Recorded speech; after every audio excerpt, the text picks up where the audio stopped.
Mesdames et messieurs, Ladies and gentlemen, Excellencies, I am Nathalie SORO. I come from the Côte d'Ivoire, the country of Didier Drogba and the late President Félix Houphouët-Boigny, and the current President is Mr. Alassane Ouattara.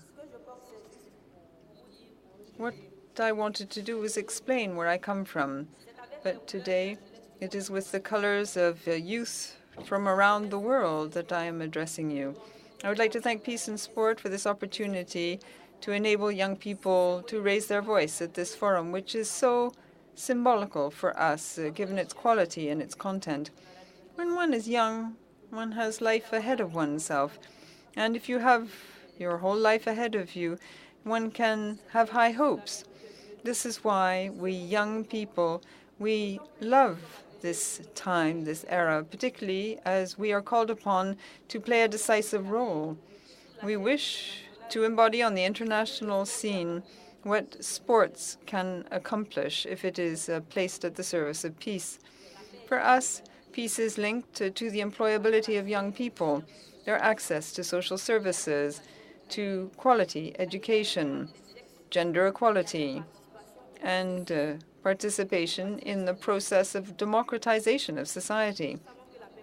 We know that peace is your prime concern, as proved by your very presence here. And it is a prime concern for we young people as well. But we do not want you just to build peace for us. We want you to build peace with us. We are also convinced of the fact that sport is the most effective way of working for peace, because it is the place and the field par excellence which enthuses youth. Those of you who have understood and used the immense power of sport to build something very great and better with we young people, well, that person will be our hero. God gave light to the world through the Holy Bible, but above all, he inspired humanity to use peace, to embody human fraternity. It is up to us to use sport in our daily life to educate, transmit positive values, combat violence, check unemployment amongst young people, and massive and clandestine immigration that is the result, and above all, to bring hope to young people. But this means that we must be involved in decision-making. If we are involved, for us, it will not only be a source of dignity, but also a source of self-esteem, and above all, a source of pride for you. We are already taking initiatives, yet we lack means. Your Serene Highnesses, presidents, decision-makers, powerful businessmen, listen to me carefully, please. When you return home, remember that behind each word I will have uttered, there are millions of hopes harbored by young arms, active brains, which are transforming the world and which need your support and your financing. We are working for peace and development. We are upsetting the social order to adapt it to our reality and our dreams. We want, together with you, to participate in the management of public and political affairs. We expect a great deal of you through this forum. Our common future will depend on the use you make of our strength and force. Please provide us with your support. Recognize that we have tremendous power for action and suggestion. Bring humanity a new momentum. This is what we can do, and let us together make the world a better place. As young people, we are passionate about sport. Sport is life for us. Let us build the world with our passion.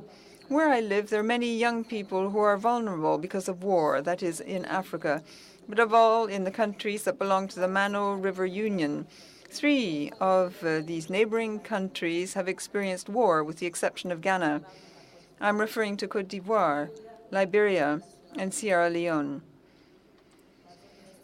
The area remains fragile despite the efforts made by our leaders. A great deal remains to be done. Most young people don't go to school. They're unemployed. They're desperate. We have organized a forum of young people to discuss the situation. Unfortunately, we lack means, and hence the project cannot be brought to fruition. And I'm thinking of young people throughout the world. I'm thinking of young people in a state of crisis throughout the world, but which is capable of really giving new hope to humanity if it is heeded. But there is still time to work with young people. All that is required is a very small, a tiny gesture from you, sufficient to capitalize on our potential and lend new hope to humanity so it fares better. It is absolutely necessary to educate young people, particularly in the Manu River Union area. That is why we urge you to support us and give us financing to build a university of peace through sport in the area.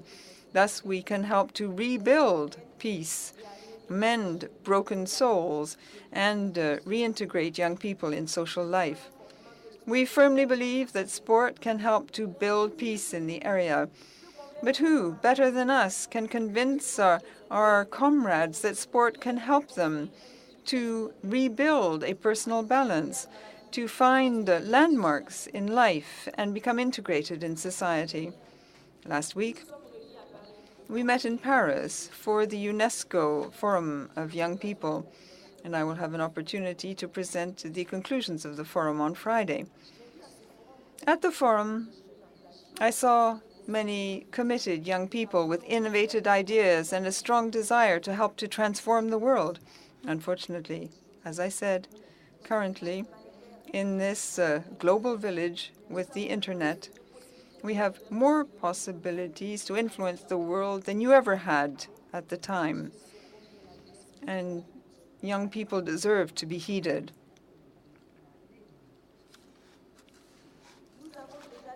We have already proven what we're worth. Remember the Arab Spring, the movement of the indignant, the refusal by young Haitians to accept the old political class. Unfortunately, we lack means. We're not always involved in decision-making in our country. Yet we are very, very pleased to see the initiative taken by Peace in Sport to place sport at the service of peace, which is our goal, our concern as young people, but also it's shared by you, adults. I would like to finish by saying the following. I'd like to wind up by stating that we are not the future. We are the present, and we are building the future now, today. Give us your support. Directly finance our projects for our common well-being. Humanity will be grateful to you. Thank you for your kind attention.